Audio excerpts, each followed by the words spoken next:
What's going on, everyone? Welcome back to the show. So I want to take a look and a listen to Representative Gallego. He's going to be talking a little bit about the infrastructure bill. So he's going to be mainly focusing on this second infrastructure bill.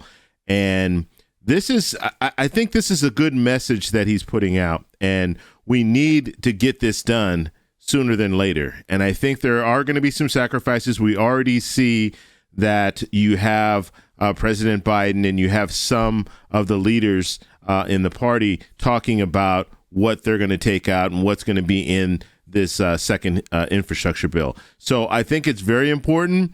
Negotiations continue to happen. I think it's also very important for us to try to get this done by the end of the month. So October 31st, we have about a little over a week in order for them to do that. So we're going to have to really see what happens. But I want to listen to Representative Gallego because he's going to be explaining some of this stuff. But first off, on this channel, we talk about news that matters. If that sounds like something interesting to you, please subscribe to the channel and hit that little bell notification. That way you'll get notified anytime we put out a video. And like always, if you see my name and a picture of me in the comment section, make sure you also see a check mark next to my name. That check mark signifies that it's me. If you do not see that check mark, it's not me. It's someone trying to impersonate me. Okay, so let's go ahead and take a look and listen to Representative Gallego. Here we go.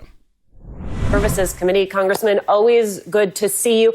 Your colleague, Representative Pramila Jayapal, struck a pretty positive note this morning about where things are headed. Take a listen.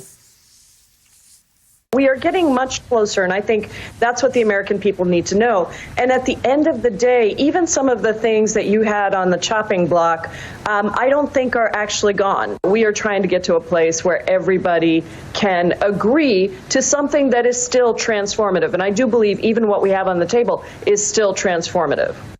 Okay, so just so you guys understand who Representative Jayapal is, she is the progressive chair. Okay, so the Progressive Caucus.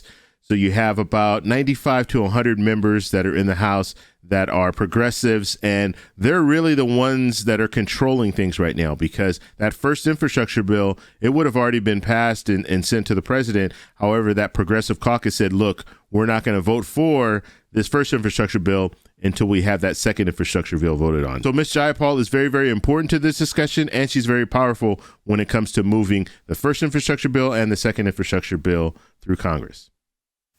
Congressman, does her analysis square with your own? What is the latest on negotiations?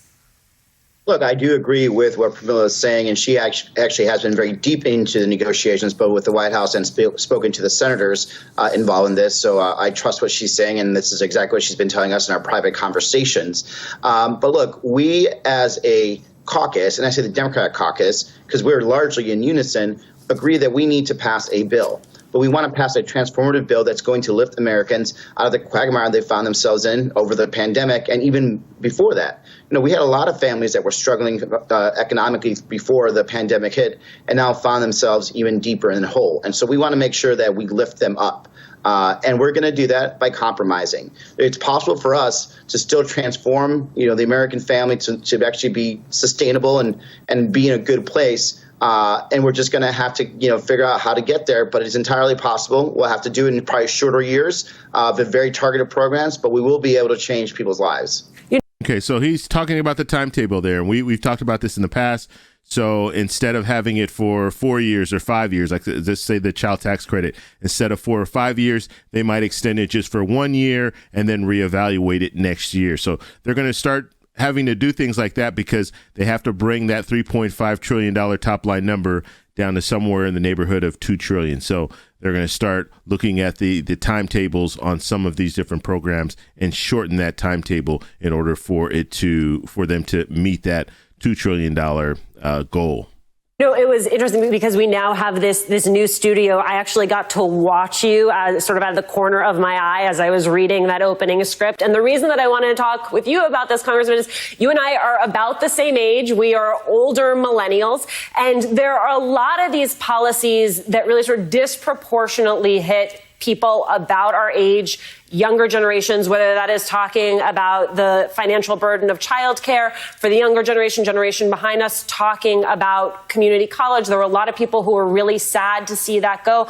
So how do you square, as you said, the ambition, the fact that this is undoubtedly transformational, the fact that it looks like Democrats are going to be able to deliver with what is going to be an edge of disappointment about the things that were left out, right? I mean, I hear you saying perhaps you'll have to rethink how quickly some things get done, but with something like, free community college, that does seem to be gone. Is there going to be a second chance at getting that back? Look, I think we do have a second chance, but in politics, you never let perfect be the enemy of good. And we still can have a great opportunity. Giving a family child tax credits is helping reduce child poverty 40 to 50%. Helping people with child care, paying for child care is massively important, especially for our single women that want to go back to work, but have this, Sophie's choice about whether they should go to work or stay at home and watch their kids, right? And I think there's going to be other ways to do this. We can, for example, increase Pell Grants to cover a lot of the costs of community college. So that we're going to go back and have another bite at this. There's going to be an opportunity, I think, next year. But most importantly, we do not skip the chance to own the future right now by passing this type of what I would say very sane legislation and very good investment in the American people. The reason we need to pass this is, I say this all the time, there's hard infrastructure, your roads, your bridges, your airports. This is the infrastructure of opportunity for America. We pass this, we open up full opportunities for people to fully execute their American dream. Okay, so that was Representative Gallego, and he said something that I hope you caught at the kind of the end of this clip here, where he was talking about the second chance and having a second chance maybe next year. And this is very true.